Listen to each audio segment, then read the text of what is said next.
et bienvenue dans cette nouvelle table ronde, ce nouveau débat qui a pour thème les 3 R. Alors 3 R, c'est pour trois mots qui sont reuse, reduce et recycle. Donc je ne vous cache pas qu'on a un certain parti pris sur cette table ronde puisqu'on va beaucoup parler du secteur de la construction et du bâtiment. Alors ce n'est pas un hasard, c'est parce que le bâtiment a été identifié comme secteur prioritaire pour la décarbonation de l'économie française. Alors juste quelques chiffres et puis après moi je vous embête plus avec les chiffres. Le bâtiment, ça représente 43% de la consommation énergétique annuelle de la France et ça génère aussi 23% des émissions de CO2 du pays. On comprend donc que c'est un secteur prioritaire pour changer les usages. Alors pour nous en parler, notre formidable panel d'invités. Alors je vais commencer un petit peu de galanterie. Gabriel, à côté de moi, Gabriel Alperne. Donc Gabriel Alperne, vous êtes philosophe. Ça fait 10 ans que vous travaillez sur la question de l'hybridation. Et vous avez écrit un livre sur le sujet qui s'appelle « Tous sans tort, éloge de l'hybridation ». À vos côtés, Sébastien Duprat. Alors Sébastien, vous avez cofondé et vous dirigez une entreprise qui s'appelle CycleUp. Donc CycleUp, c'est une plateforme qui est spécialisée dans le réemploi des matériaux de construction. Guillaume Bazoin, vous êtes responsable du programme Startup et Intrapreneur chez Léonard. Alors Léonard, on peut s'en douter si on réfléchit un peu, en fait c'est la filiale qui est dédiée à l'innovation du groupe Vinci. Bienvenue à tous, merci d'être avec nous. Alors ma première question, elle est pour vous, Gabriel, parce que donc notre thématique c'est de réutiliser, c'est de réemployer. Aujourd'hui, est-ce que ça vous semble être le moyen idéal pour transformer nos pratiques? Et puis surtout, j'aimerais questionner un peu cette question de la désirabilité, de l'envie. Est-ce qu'aujourd'hui, quand on parle de réusage, ça a fait rêver? Oui, alors effectivement, c'est une question qui est intéressante. En fait, dans tous ces mots, réutiliser, réduire, recycler, il y a toujours ce « re » au début, comme s'il s'agissait de refaire, faire un truc qu'on a déjà fait. Donc c'est sûr qu'en termes de désirabilité, c'est pas très intéressant, c'est pas très innovant. On se dit, créer un imaginaire autour de ça, c'est pas très facile. Mais du coup, c'est peut-être notre conception de l'innovation qu'il faut remettre en question. Et là, finalement, il faut peut-être s'inspirer finalement de la nature. Et là, je m'appuie sur un vieux philosophe qui date du 5e siècle avant Jésus-Christ, qui s'appelle Anaxagore, et qui avait une phrase géniale. Il dit « Rien ne naît ni ne périt, mais des choses déjà existantes se combinent, se séparent et puis se recombinent de nouveau. » Bon. Et finalement, la nature, elle ne crée rien, elle ne tue rien, elle ne fait que réutiliser, recycler, combiner, recombiner tout le temps. Donc finalement, il s'agit d'imiter un peu la nature. Et ce que je trouve intéressant dans cette idée-là, c'est que finalement, la nature n'est pas une sage-femme ni un croque-mort, c'est une marieuse. Et j'aime bien cette idée de marier des matériaux différents, des tissus différents, des choses différentes, des compétences différentes, des métiers différents pour pouvoir justement innover. Et là, du coup, il me semble qu'il est peut-être temps de remettre Schumpeter à sa place. Et donc, plutôt que de parler de destruction créatrice, parler plutôt d'hybridation créatrice. Parce que si on veut créer de nouveaux lieux, des nouveaux matériaux, il va falloir peut-être hybrider des matériaux pour en créer un nouveau, hybrider des activités pour créer un tiers lieu, hybrider des générations, des compétences, des métiers, des secteurs pour pouvoir créer quelque chose de nouveau. Donc il s'agit bien de créer par hybridation et non en se disant qu'on va créer un truc ex nihilo. Voilà, ça n'existe pas, même pas dans la nature. Alors c'est amusant que vous parliez de croque-mort parce que ceux qui étaient là ce matin savent qu'on a animé un débat ici sur la mort et sur les rites funéraires. Et que finalement, le secteur funéraire, c'est un secteur qui est assez rigide, très inspirant, c'était très intéressant, mais c'est aussi un secteur assez traditionnel, assez, avec ses codes, ses pratiques, assez ancestral aussi, comme l'est finalement la construction. Donc aujourd'hui, comment est-ce qu'on fait pour encourager, emmener un secteur entier sur la voie de la transformation? Est-ce qu'il faut emprunter la voie réglementaire, c'est efficace, ou au contraire, ça braque tout le monde? Qu'est-ce que vous en pensez, Guillaume? Déjà, je suis ravi d'être là. Merci pour cette introduction. On a déjà parlé de Schumpeter, donc c'était un pari, je ne vous le cache pas. Raté. C'est Gabriel qui a gagné. Non, pour nous, sur le secteur de la construction, c'est intéressant parce qu'en même temps, il y a effectivement, et c'est mérité, cette vision de la part du monde extérieur, en particulier d'un point de vue grandissant du monde des startups, qu'on est le secteur le moins transformé, le moins digitalisé, le moins avancé sur tout un tas de sujets, on va dire presque de modernité. Et en même temps, quand on regarde la manière dont ça a évolué d'un point de vue technique, ce qu'on arrive à faire d'un point de vue d'ouvrage, la manière dont on fait les ouvrages, le fait que ce soit moins polluant, tout ça, il y a eu une vraie évolution qui est une évolution technique. Ce sur quoi il y a eu très peu d'évolution, et en particulier parce qu'il n'y avait pas de nécessité réelle pour le faire, nécessité dans le sens nécessité de l'entreprise. Il y a un exemple qui est celui du réemploi et celui d'utiliser de manière générale des matériaux qui ont un impact environnemental qui est moindre. Ça fait longtemps qu'on en parle, ça fait longtemps que c'est dans des lettres d'intention, ça fait longtemps qu'on essaye de le faire. Mais la réalité, c'est qu'on est, on est une industrie, on est un secteur dans lequel les marges sont très faibles, à la fois financières et les marges de manœuvre. Les attentes sont énormes. Toute nouveauté est un risque qui est majeur, encore une fois, à la fois financier et puis sur la qualité de ce qui sort. Et donc, moi, ce que je pense très clairement, c'est qu'on a vraiment une bénédiction en France d'avoir eu des activités, enfin des évolutions législatives très fortes. En particulier, bon, j'ai 2 exemples dont on parlera à plusieurs reprises dans cet échange, mais la réglementation environnementale 2020 en est un, qui, pour ceux qui ne le savent pas, au sein de cette loi, il y a une injonction qui est faite au secteur de la construction d'avoir un niveau maximum de carbone qui est inclus dans les matériaux de construction d'un nouveau bâtiment. On est, à ma connaissance, et j'attends qu'on me prouve le contraire depuis un petit moment, parce que c'est difficile de savoir sur l'ensemble du monde, on est le seul pays au monde aujourd'hui à faire ça. Le Danemark va sur cette voie-là. Il y a certains comtés, certains États aux États-Unis qui s'orientent vers ça, mais aujourd'hui, on est les seuls. Et ça, d'un coup, ce que ça fait, c'est que ça crée une demande qui est partie de quasiment zéro à une demande qui est en fait l'ensemble du secteur de la construction en France pour des matériaux qui ont un impact carbone faible. Et la manière dont cette régulation, cette loi est écrite, c'est aussi pour dire qu'un impact faible peut aussi être accepté quand on a des matériaux qui viennent du réemploi, auquel cas on compte leur impact comme étant, alors tu vas peut-être me corriger, mais étant zéro.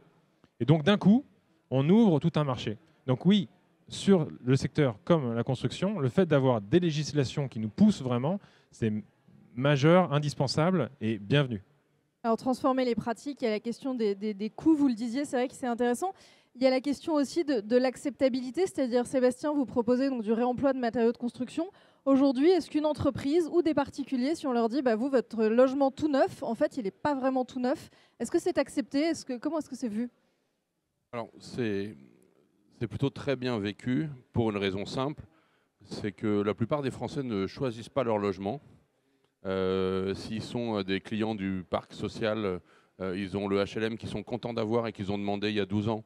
Et ils ne viennent pas chicaner l'âge des tuyaux.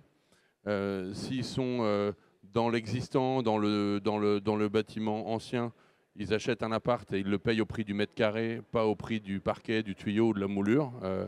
Et donc finalement, l'idéal de je choisis ma baignoire, mon carrelage et ma plainte, c'est une part du marché qui est minime.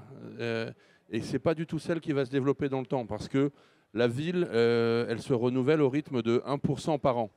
Ça veut dire que le Paris de 2030, il est déjà là à 92%. Donc il ne faut pas imaginer qu'on va construire la ville de demain avec des tas de projets neufs et des tas de matériaux neufs. Elle est déjà là, la ville de demain, très très majoritairement. L'autre sujet, c'est que c'est un changement d'échelle de valeur. Quand on innove, on est confronté à un certain nombre d'emmerdes, en bon français. Et les emmerdes, aujourd'hui, c'est de se faire livrer un interrupteur qui vient de Shanghai, parce qu'il y a une politique zéro Covid en Chine, parce qu'il y a un cargo qui a viandé son créneau dans le canal de Suez, et tout le trafic maritime mondial est complètement perturbé, ou parce que le prix de l'énergie fait que la rotation du 35 tonnes qui doit vous livrer depuis Le Havre jusqu'à Montpellier, eh ben, elle coûte 4 fois plus cher. Et donc, le monde débile qui consiste à faire fabriquer des choses à l'autre bout de la planète en considérant que le transport c'est facile et que le remplacement quasi instantané des flux c'est fastoche, en fait on est en train de se rendre compte que non. Et donc les entrepreneurs ils ont besoin de construire, les gens qui sont SDF, mal logés, mal chauffés, ils ont besoin de rénover leur logement.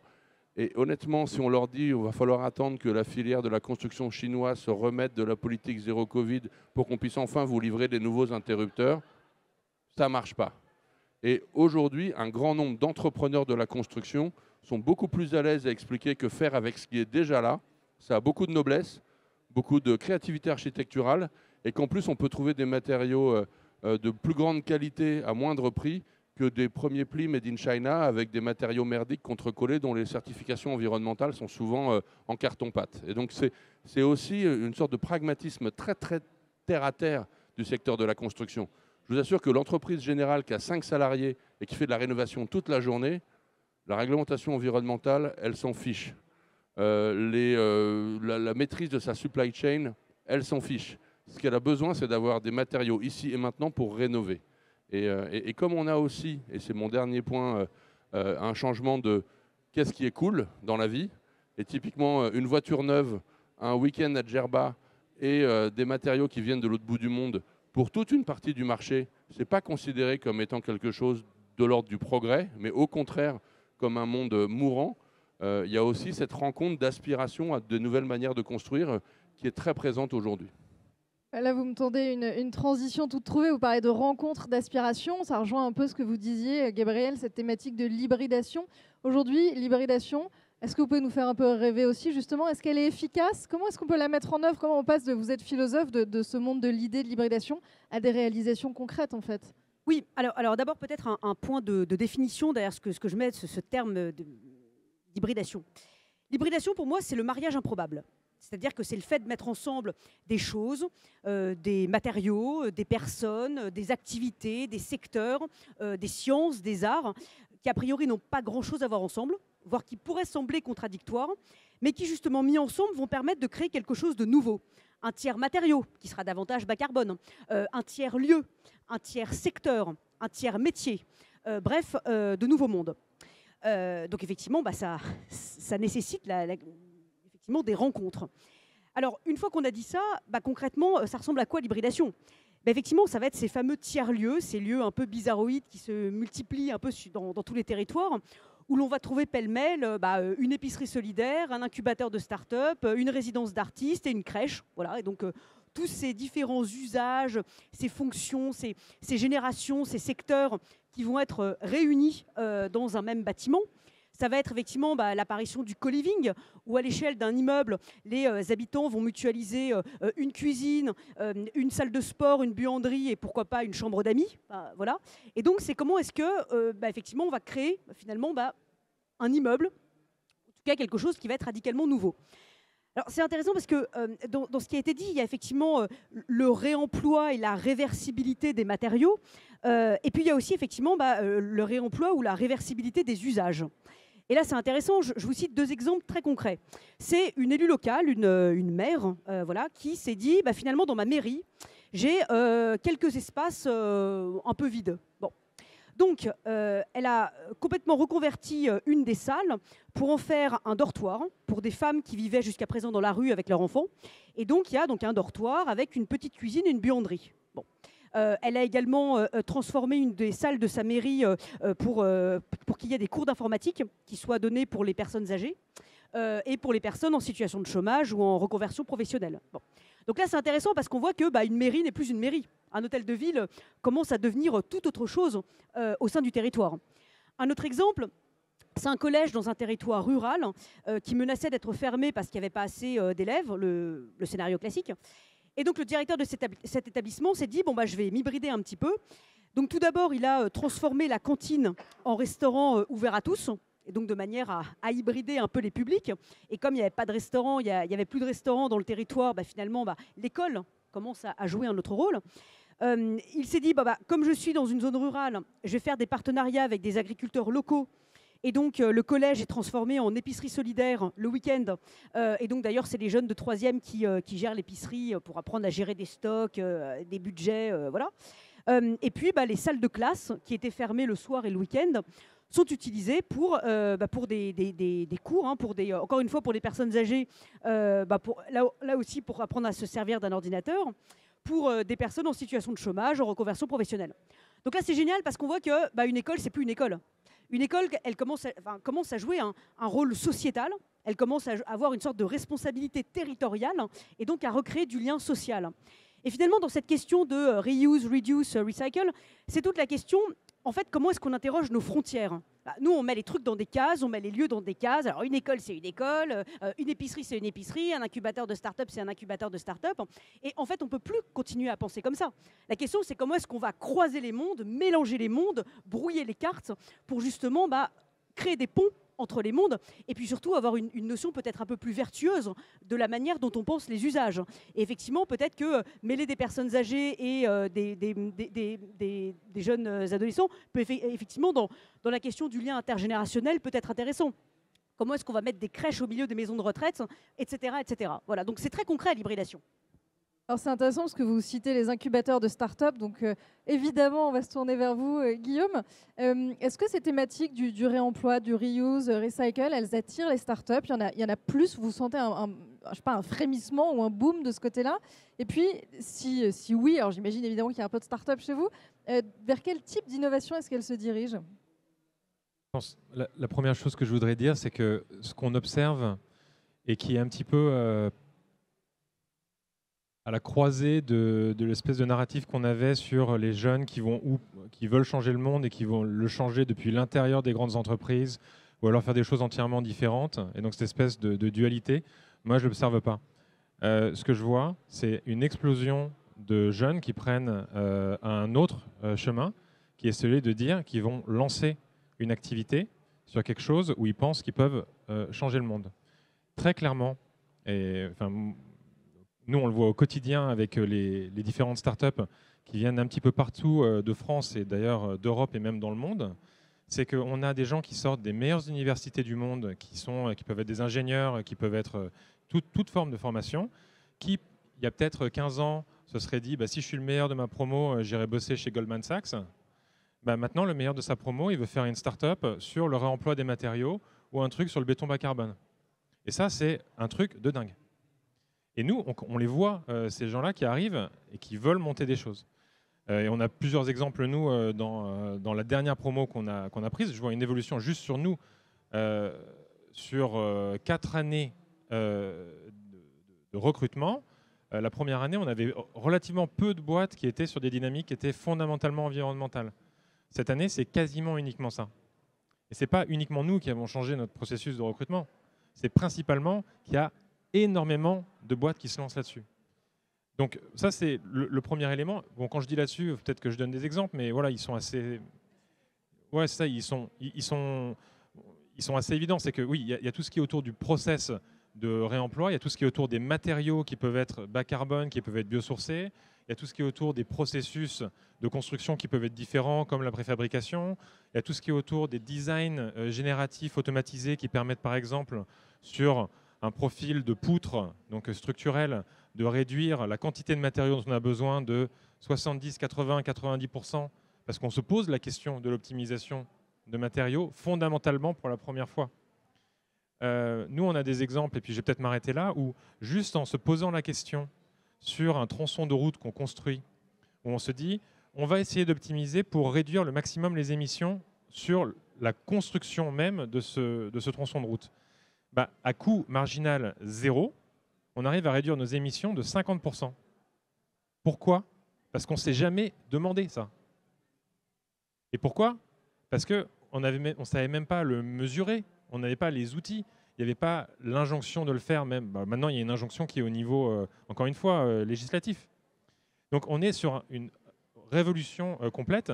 Et la bonne nouvelle, c'est que bon, voilà, il y a une explosion de solutions qui sont portées par des startups sur ces sujets et que, à mon sens, les boîtes de notre univers qui s'en sortiront le mieux, ce seront celles qui arriveront à collaborer de manière la plus efficace avec ces entreprises-là.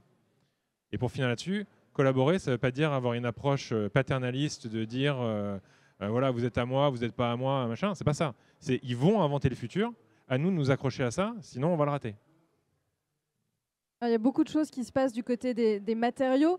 Néanmoins, il y a tous les gens qui travaillent autour de ces matériaux. Le bâtiment, alors j'ai aucun chiffre, mais c'est un secteur qui emploie beaucoup de monde, des métiers assez traditionnels aussi, avec des savoir-faire. Comment est-ce qu'on arrive à transformer ces savoir-faire? Comment est-ce qu'on arrive aussi à... finalement, le changement, ça nécessite d'embarquer tout le monde. est-ce qu'on arrive à embarquer le plombier, le maçon, à des échelles assez fines et pas seulement des grands groupes aussi? Oui, en fait, derrière ce mot, et je vais rebondir sur le thème de l'hybridation, c'est qu'on a toujours l'impression que l'innovation, c'est le digital. Alors, on prend un exemple à la con, Deliveroo, c'est une plateforme, mais ils ont inventé ni la pizza, ni la mobilette, ni le paiement en ligne. Et finalement, tout ça existait déjà. Je vous assure, avant même d'avoir un smartphone, on pouvait se faire livrer une pizza chez soi, ça existait. Par contre, ce qui est important, c'est de réunir à un seul endroit une expérience client qui va sécuriser et le pizzaiolo et le conducteur du scooter. Ça, pour l'instant, c'est encore le parent pauvre du business des plateformes, c'est l'opérateur. Et nous, dans le bâtiment et la construction, on a le même sujet. Quand on a lancé CycleUp, la volonté, c'était de créer une plateforme numérique qui allait faire se rencontrer l'offre et la demande de matériaux de seconde main, y accrocher de la traçabilité et de la garantie. Et on s'est rendu compte que ça ne marchait pas. Parce qu'il nous fallait du stockage et de l'entreposage et de la logistique. Et on se rend compte que ça ne marche pas. Parce que la cuvette de chiottes usagée, elle ne vous fait pas rêver, a priori, si elle n'est pas parfaitement nettoyée, détartrée, reconditionnée, pour que vous ayez une expérience d'achat qui soit à peu près différente que si vous alliez dans une ressourcerie de quartier ou chez Emmaüs. Et donc finalement, on se rend compte que le secteur de la construction, il a certes au début une hybridation numérique qui permet de massifier, de tracer, de compter le carbone et de garantir les produits. Mais si on n'a pas des hommes et des femmes au quotidien qui conduisent des camions, qui manipulent des palettes, qui mettent en œuvre sur les chantiers, cette innovation, elle restera ici, dans ce genre de pitch de start-up. Mais comme on veut sauver du vrai carbone sur des vrais chantiers, eh ben, il faut réussir à embarquer toute l'économie de la construction. Et c'est vrai que sur le réemploi et l'économie circulaire, je me refuserais à ce qu'on le pense de manière schumpeterienne, comme ça moi aussi j'ai marqué un point, c'est-à-dire qu'on ne va pas détruire toutes les entreprises de construction qui sont bêtement dans l'économie linéaire et leur dire stop, stop, on arrête, maintenant on va tout faire en circulaire. C'est une additionnalité de solutions et de toute façon, on aura quand même encore un peu besoin de couler du béton, on aura encore un peu besoin de mettre des matériaux neufs de haute performance quand on rénove un bâtiment, mais on peut y ajouter progressivement et transformer de l'intérieur les process de construction. Donc mon innovation un peu débile de réutiliser des matériaux de seconde main, ça s'est fait pendant toute l'Antiquité, tout le Moyen-Âge, toute la Renaissance et même au temps moderne. La gare de Lille-Flandre, c'était l'ancienne gare du Nord au 19e siècle. On l'a dépassée à Lille parce qu'elle était devenue trop petite pour Paris. On l'a démontée pierre par pierre, poutre par poutre et on l'a remontée 150 km plus loin. Il n'y avait pas de start-up, il n'y avait pas de numérique, il n'y avait pas de BIM, il n'y avait pas de traçabilité avec des NFT. Et donc finalement, on se retrouve quand même à s'appuyer sur des savoir-faire concrets, avec des emplois locaux. Et honnêtement, sans les compétences d'un mec qui conduit un camion, d'un architecte qui sait reconnaître le sapin du chêne et d'un menuisier qui va savoir démonter des boiseries anciennes, vous pouvez faire toutes les startups numériques du monde, il n'y aura jamais de réemploi. Et ce qui est intéressant dans ce projet, c'est qu'on valorise des savoir-faire de la main qui viennent en complément des savoir-faire du neurone et du digital. Et l'un sans l'autre, aucun des deux ne peut fonctionner sans l'apport de l'autre. Et il y a une hybridation extrêmement fertile à faire se rencontrer les savoir-faire de terrain et une vision numérique de la massification et du bas carbone. Et juste une petite question, parce qu'on se demande toujours si c'est efficace. Je sais que vous mesurez justement, donc ma question évidemment n'est pas neutre. À quel point ça fonctionne comment est-ce que vous avez choisi de mesurer le succès, en fait, l'utilité du réemploi? Alors, le motif, moi j'ai changé de vie il y a 5 ans en créant CycleUp. Mon boulot d'avant était génial, hein. Je faisais du conseil très haut de gamme pour imaginer une trajectoire de neutralité carbone à 2050. Mais comme en fait j'ai le sentiment que si on ne s'y met pas tout de suite, 2050 on ne le verra probablement pas, j'ai décidé de sauver du carbone de 2018 et pas du carbone de 2050. Et donc finalement ce qui est intéressant, c'est que nous au quotidien dans l'équipe, tous les lundis matins, on commence et on sait exactement combien de tonnes de carbone on a économisé la semaine passée. Et commencer sa semaine en disant la semaine dernière, on a économisé 153 tonnes du vrai CO2, hein, du CO2 d'ici et du CO2 de maintenant. Quand on plante un arbre au Vietnam, c'est du CO2 là-bas et dans 20 ans. Quand on met du panneau photovoltaïque, c'est du CO2 peut-être en Chine et peut-être seulement dans 6 ou 7 ans. Et donc la question de savoir comment on sauve du carbone ici et maintenant, ça a été le moteur de notre business, c'est-à-dire un business dont on peut mesurer les impacts au quotidien. Et c'est assez valorisant pour mobiliser les équipes derrière. Cette question de la mesure et de la trajectoire, c'est une réflexion que vous avez aussi quand vous parler avec les startups. Comment est-ce que vous abordez ces points dans vos collaborations avec les startups? Oui, alors c'est une question qui revient souvent et qui est vraiment centrale. Il y a 2 niveaux de réponse. Il y a un premier niveau de réponse qui sont sur les startups qui sont très jeunes, dont techniquement on va dire nous en amorçage ou en seed pour faire du bon français. Et donc sur ces boîtes-là, généralement, c'est très galvaudé d'essayer de rentrer dans des indicateurs qui sont quantitativement exacts, de dire bon bah voilà, dans 5 ans tu vas faire quoi, dans 10 ans tu vas faire quoi, tout simplement parce que la boîte peut encore évoluer même sur les principes de business pendant un certain temps. Par contre, maintenant on commence à le voir, des boîtes qui sont plus matures, CycleUp c'est un très bon exemple. Oui, ces éléments-là ils sont absolument centraux, à la fois d'un côté d'utilisation, mais de plus en plus d'un côté d'investissement. Ça a été mentionné plusieurs fois pendant cette conférence, mais les fonds d'investissement en capital risque qui ne sont pas censés historiquement être les porteurs absolus de la pensée je sais pas moi, socialiste et écologiste, sont dans une direction où, pour la plupart, pour pouvoir continuer de survivre, il faut qu'ils fassent maintenant un reporting sur les activités carbone des startups dans lesquelles ils investissent. Et ça peut aller très très loin à un niveau de comptabilité qui correspond presque à une comptabilité financière. Donc on a vraiment ces 2 éléments-là. Et puis nous, on est, je pense, dans la vague des gens qui apprennent à trouver le bon niveau de reporting par rapport au bon niveau de maturité.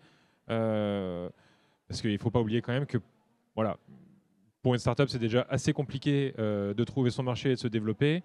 On peut peut-être de les laisser faire avant de commencer à les tuer en leur ajoutant 1 milliard de trucs sur la première année. Voilà. Vous parlez de nouveaux outils de mesure, de nouvelles compétences. Alors c'est une question que je voulais vous poser un peu plus tard, Gabriel, mais finalement ça vient un peu maintenant dans le débat. C'est la question des compétences humaines en fait. Donc, de quelles compétences a-t-on besoin pour réussir ces nouveaux modèles de start-up, ces nouveaux modèles de coopération? Et finalement, de quelles compétences a-t-on besoin à un niveau plus loin encore si on sort de la construction pour réussir l'hybridation? Oui, alors en fait, disons que si je vous réponds tout de suite avec ce que je viens d'entendre, en fait, j'aurais envie de dire déjà le bon sens. Non, mais c'est vrai qu'en fait, dans ce que vous décrivez, en fait, c'est terrible, mais c'est du bon sens. Et c'est pour ça qu'en fait, toutes ces solutions, écologiques ou la sobriété et tout ça, en fait, derrière, quand même, beaucoup, c'est quand même vraiment une question de bon sens. Donc il y a déjà une première, mais là, je dis ça plus à titre de boutade. En tout cas, je dirais que en termes de compétences, il y a déjà un premier élément. Qui pour moi en fait c'est peut-être la mère de toutes les valeurs. Voilà. En fait c'est la curiosité. Alors ça paraît tout bête, mais pour moi la curiosité c'est la mère de toutes les valeurs puisqu'elle entraîne dans son sillage toutes les autres. Elle va entraîner l'empathie, le doute, la remise en question de soi, à sortir de son petit monde pour s'intéresser un peu à ce qui se passe à côté. D'ailleurs, s'il y a la première valeur à enseigner à ses enfants, c'est peut-être justement c'est le parent par rapport à la question de la curiosité. Le professeur à l'égard de ses élèves, effectivement c'est leur inculquer cette idée de curiosité. Et puis après, un chef d'entreprise ou un directeur d'administration, cultiver cette curiosité auprès de ses collaborateurs. Ou alors l'entrepreneur de start-up. Voilà. En tout cas, c'est cette question-là de se dire, sortir de son petit monde pour pouvoir s'intéresser à effectivement un autre savoir-faire qui n'a rien à voir avec le mien. Des métiers dits intellectuels avec des métiers dits manuels. Voilà. Donc en fait, encore une fois, je pense que la curiosité, c'est peut-être la mère de toutes les batailles. Ça, c'est un premier élément. Et d'ailleurs, je dis ça en plus, qui est un vrai sujet d'actualité, c'est que les entreprises vont être de plus en plus confrontées effectivement à cette cohabitation de différentes générations, des jeunes et des moins jeunes, des seniors, comme on dit pudiquement. Et donc du coup, tout le défi va être de se dire comment est-ce que finalement, un petit enfant, il est curieux par nature. Comment est-ce qu'on fait pour sans cesse cultiver cette curiosité à tous les âges. Voilà. Donc ça va être effectivement toute la question sur le marché du travail. Comment est-ce que les personnes effectivement moins jeunes vont continuer à être curieuses et vont être accompagnées dans cette curiosité vers de nouveaux savoir-faire, etc., etc. Donc ça, c'est un premier élément. Deuxième élément, alors ça, je reprends une autre casquette, mais dans une autre vie, j'ai co-dirigé un incubateur de start-up. Donc voilà, j'ai pu réfléchir à ces questions-là. Et effectivement, en fait, c'est toute la question de se dire comment est-ce que, on en parlait dans précédente table ronde, mais comment justement les différents métiers vont accepter de se remettre en question en travaillant avec l'autre. Comment est-ce que le directeur juridique se remet en question en parlant avec le directeur commercial? Comment le directeur financier se repense son sujet en parlant avec le directeur de la RSE. Donc il y a un vrai sujet de formation croisée, d'accompagnement des parcours de formation, et puis aussi en fait de transposition de compétences d'un métier à un autre. Et donc là, c'était intéressant quand vous expliquez, voilà, par exemple, ces savoir-faire ancestraux, artisanaux, comment est-ce qu'on va faire pour pouvoir les transposer, ou ces procédés manufacturiers, comment on va les transposer d'un secteur à un autre, et du coup peut-être inventer une solution nouvelle en termes d'écologie ou de réemploi, ou de, voilà. Donc c'est cette question de transposition de compétences d'un monde à un autre, et donc du coup de réinvention. J'ai fait récemment un travail de recherche sur les néo-agriculteurs. Donc c'est super intéressant de voir ces gens qui avaient un métier avant, genre directeur du marketing dans une banque, et qui débarquent dans les métiers de l'agriculture. Et c'est passionnant parce que finalement, ils viennent instiller dans les métiers de l'agriculture des compétences qu'on n'avait peut-être pas forcément l'habitude de trouver avant.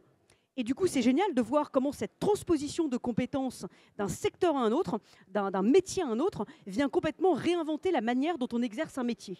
Donc c'est la question, comment est-ce qu'on transpose un matériau d'un secteur à un autre, comment est-ce qu'on transpose un procédé, un savoir-faire, un métier, des compétences d'un métier à un autre. C'est ça l'hybridation. Donc, par définition, il faut de la curiosité. Quel profil ils ont, vos start-upers? Justement, on parle de compétences. Est-ce qu'il y a un peu des profils qui se démarquent, des formations peut-être, ou des qualités que vous trouvez indispensables et que vous remarquez? Alors, je reste vraiment centré sur la partie construction parce que nous, on fait pas mal d'autres choses aussi. On est aussi très actif sur ce qui va être mobilité et énergie. Mais pour ce qui est de la construction, c'est assez intéressant parce que c'est un peu antithétique aussi en même temps parce que les gens qui sont sur les chantiers, il faut comprendre que par rapport à des gens qui sont, par exemple, dans des usines ou dans un côté industriel, c'est des gens qui sont en permanence face à des situations qui sont complètement nouvelles. Et quelqu'un qui est bon sur un chantier, c'est quelqu'un qui sait réagir à ces situations nouvelles de manière adaptée. Donc ça prend beaucoup d'expérience, mais ça prend aussi beaucoup de gymnastique intellectuelle et ça prend beaucoup de curiosité et d'échange. Ce qui n'est pas ce qu'on associe nécessairement à ces métiers-là, en tout cas pas quand on ne le connaît pas bien. En même temps que ça, il y a le problème que je mettais en avant tout à l'heure, qui est de dire qu'on est, et c'est un fait, le secteur le moins digitalisé et un des secteurs les moins productifs qui existent aujourd'hui à l'échelle internationale, pas que française. Alors, on se dit, comment ça se fait? Parce qu'il s'est passé tellement de choses dans d'autres industries, pourquoi c'est pas sur les chantiers aujourd'hui? Et en fait, une des réponses, c'est qu'il y a beaucoup de curiosité. Par contre, il n'y a pas de temps du tout pour se dire, je vais me projeter sur une autre idée, tiens, si je faisais ça différemment. C'est-à-dire que c'est tellement, du coup, dans les cadences infernales, que les gens ne peuvent pas faire ça, ne peuvent pas prendre même le risque de faire ça. Et les boîtes qu'on voit réussir sur ce marché de s'intégrer dans les process des métiers de la construction, c'est souvent des gens, ou alors qui en viennent, c'est-à-dire qui comprennent profondément dans leur chair ce que c'est de devoir chercher des fax qui ont été agrafés dans une cahute qui est à 50 mètres sur laquelle il y a une tache de café, et puis ça a été déchiré, puis on ne le trouve plus. Voilà. Et qui disent je vais faire de la digitalisation de documents, mais en fait, ils comprennent fondamentalement comment ça marche déjà, ce qui est souvent un prérequis. Quand c'est pas un donc on a des gens ou alors qui viennent de ça, ou alors des gens qui comprennent vraiment ce sujet-là et qui se disent je m'y intéresse vraiment, je mets les deux pieds dedans. Mais moi, les gens que je trouve être les meilleurs, en tout cas pour ce qui est des processus qui existent sur les chantiers, c'est des gens qui ont vécu ces frustrations pendant plusieurs années et qui sont en mesure, enfin, de créer une solution pour leur pairs. Et pour finir là-dessus, juste encore sur la curiosité, je donnais des exemples de curiosité plus, on va dire, manuel, comment je résoudre une solution. Moi, je connais personnellement des gens qui sont des conducteurs de chantier, des conducteurs de travaux, qui ont 25, 26, 27 ans, qui ont en charge des chantiers qui sont de plusieurs millions d'euros, dizaines de millions d'euros, qui en ont tellement marre des outils qu'ils ont à leur disposition, qui font du code la nuit pour créer des outils. Ils auto-apprennent de faire des applications. Donc en fait, l'espèce de délire comme quoi les gens sur les chantiers, c'est des blaireaux qui dans tous les cas, ils n'ont jamais vu un iPhone. Et voilà, c'est juste pas vrai. C'est juste que pendant longtemps, ce qu'on leur a apporté, c'était pas adapté à leurs besoins. Et que, voilà, donc ceux qui arrivent, souvent, ils ont une compréhension très très clair de la manière dont ça marche. Même autre exemple, par exemple sur ce qui est des matériaux, moi je vois beaucoup de gens qui peuvent avoir un background qui va être peut-être d'architecte ou alors de scientifique et qui se disent j'ai un nouveau matériau qui est génial. Mais pourquoi Vinci ne l'utilise pas? Et parce qu'en fait, Vinci, c'est pas eux qui décident du matériau spécifiquement. Il y a toute une chaîne de valeur qui est extrêmement complexe, hétérogène, voilà. Et donc, d'avoir la compréhension complète de ce truc-là, où en plus c'est complètement différent de si on fait des tours ou des bâtiments ou des maisons, et c'est entièrement différent si on est en France, en Angleterre ou en Belgique, ben, il faut avoir cette compréhension-là exacte de comment marche la chaîne de valeur. Et donc c'est très difficile d'un point de vue de comment est organisée cette filière. Mais ceux qui la comprennent sont un avantage qui est énorme, énorme par rapport aux autres, parce qu'il y a une envie criante d'utiliser les choses et de les faire différemment. Donc voilà, venez faire des solutions de la construction. Venez chez Léonard les développer avec nous. Non, je rigole. Vous avez entendu l'appel. C'est intéressant parce qu'en répondant à cette question, en fait, vous mettez aussi en avant le fait qu'il y a quand même des barrières, des retards, des choses à lever. Aujourd'hui, de ce que vous pouvez observer, vous, Sébastien, sur le marché, aussi bien en tant qu'entreprise qu'il y a 5 ans que dans votre vraiment secteur d'activité, comment est-ce qu'on peut lever ces barrières? Est-ce qu'il y a des choses qu'on pourrait faire pour améliorer? Je vais essayer de traiter 2 questions en une réponse de moins de 4 minutes 14. Est-ce que j'ai encore une question pour Guillaume? Super. Attention. Il faut que tu passes sur le péteur. Première chose, reuse, reduce, recycle. Le thème principal, c'est la sobriété. Et la question, c'est comment je peux trouver un modèle économique de la sobriété. Comment je peux gagner plus de pognon en mettant en œuvre moins de matière, moins de chantier, moins d'achats. Et en fait, le secteur économique de la construction est le secteur le plus débile du monde. Il n'y a pas un seul secteur industriel où plus tu dépenses, plus tu gagnes. Notre secteur est génial. Plus les travaux sont chers, plus l'architecte, plus le bureau d'études, plus l'assureur, plus même Stéphane Plaza à la fin gagne de l'argent. Donc aucun acteur de la construction n'est intéressé à l'économie. Je ne connais pas un seul secteur de la construction, en automobile, en aéronautique, en agroalimentaire, où personne n'est intéressé à réduire les coûts. Or, la sobriété qu'on propose, elle vient forcément chambouler, parce que moi, je vends des matériaux moins chers, qu'on n'a pas besoin de faire venir de loin, et il faut trouver une autre modalité de partage de la valeur et d'incentive sur ce sujet-là. Première chose. Et donc là, lever les freins, c'est développer un modèle économique de la sobriété qui puisse embarquer les acteurs de la construction. Parce que c'est sûr, si on se met à la réunion de chantier en disant si on se mettait tous d'accord pour collectivement gagner moins de pognon, c'est rarement la meilleure réunion de votre vie, celle-là. Et pourtant, c'est ce qu'il faut que collectivement, en tant que secteur, on arrive à créer plus de valeur avec moins de matière. Et c'est ça qui est notre défi. Et sur cette question des compétences, c'est pour ça, moi, qui j'embauche chez Cycle Up? J'embauche des repentis et des pirates. Globalement, des gens qui ont bossé dans le secteur de la construction, qui ont fait les centrales nucléaires, des viaducs, qui ont coulé des tonnes de béton et qui disent je ne trouve pas sens à mon métier de constructeur de mettre en œuvre de plus en plus de matériaux. Et des pirates, c'est qui sont prêts à trouver des solutions borderline pour être beaucoup plus rapidement efficaces, parce qu'on sait très bien que si on demande au directeur juridique, il va dire que ce n'est pas possible. Si on demande au directeur financier, il va dire qu'il n'y a pas de moyens. Et si on demande au chef, on va dire t'es gentil, mais on a du boulot, donc on innovera quand on aura fini le boulot. Et donc c'est ça, c'est que pour innover, il faut être un peu dégoûté de quelque chose, avoir eu une emmerde inspirante et être pirate dans l'esprit. Enfin, je dirais plutôt corsaire que pirate. Filou, mais loyal. C'est-à-dire, on se débrouille avec les règles, mais on poursuit un objectif qui doit être noble. Et c'est ça qui fait qu'on va trouver les moyens d'innover après dans l'entreprise. On va terminer sur ce point bassement matérialiste qui est celui de l'argent. Aujourd'hui, il y a suffisamment de financement pour les startups et quels sont les besoins? Non, mais je vais aller rapidement là-dessus. À l'échelle mondiale, on est passé en 10 ans d'un secteur sur lequel il n'y avait pas d'investisseurs en capital risque, il y en avait 0, à un secteur où cette année, l'an dernier, on a investi plus de 7 milliards à l'échelle globale sur les startups de la construction, sachant que la plupart sont relativement jeunes. Donc c'est 7 milliards qui ne sont pas divisés en 1 milliard pour toi, 1 milliard pour toi, 1 milliard pour toi. C'est énormément de boîtes qui sont lancées sur ces sujets. Donc c'est une situation qui est inédite. Moi, c'est ce que je dis à la plupart des gens qui ont lancé leur boîte il y a 2, 3, 4, 5 ans. Il n'y avait pas de mécanisme d'investissement à l'époque pour les soutenir. Aujourd'hui, il y a des gens qui ne savent pas où mettre leur argent parce qu'ils ont dans leur thèse d'investissement qu'ils doivent faire de la réduction d'émissions carbone et qu'ils doivent le faire dans la construction. Et ils ont des milliards à dépenser là-dessus. Et ils ne savent pas où le foutre. Donc on est quand même dans une situation qui est assez hallucinante. Et je finirai peut-être là-dessus. On parle beaucoup que c'est la crise par rapport à l'an dernier sur les marchés financiers et puis sur les valorisations et tout ça. C'est vrai pour les cryptos et les trucs qui ont été inventés dans des cadres où tout le monde avait trop d'argent et trop de temps. Sur les trucs où on est sur la survie de l'espèce et des entités industrielles, où en plus il y a des lois qui nous forcent à changer, ben, dans tous les cas, les changements ils vont avoir lieu. Donc, nous, je trouve qu'on est dans une situation qui est unique et à un moment qui est unique pour le faire. Et donc, je vous incite tous à venir à Léonard pour qu'on en parle. Voilà.